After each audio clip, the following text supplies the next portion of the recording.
Ko'pchilik ishlashga erinib tashlab ketadigan misolni oson usulda ishlab ko'rsataman. Demak, hisoblang berilyapti. Ko'pchilik buni demak kubga ko'tarib, kvadratga ko'tarib hisoblashni tushunadi. Aslida esa unday emas. Demak, 2026 ni kubi plus 1 ni men 1 ni kubi qilib yozishim mumkin. 1 ni kubi qilib, ya'ni mana buni 1 ni kubi desam, kasrim qanday bo'ladi? Buni qiymati kublar yig'indisi formulasi bo'yicha 2026 plus 1 ko'paytirilgan 2026 ni kvadrati minus demak 2026 plus 1 bo'lyapti. Demak, pastda o'zini yozaman mahrajini 2026 ni kvadrati minus 2025.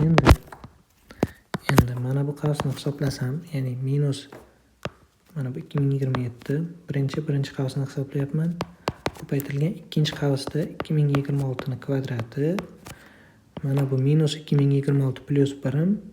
Buni minus 2026 ga 1 ni qo'shsam minus 2025 hosil bo'ladi.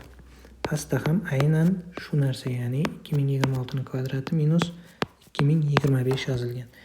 Endi bu ikkalasini qisqartirsam, javob menda 2027 chiqar ekan. Ya'ni bu C javobda.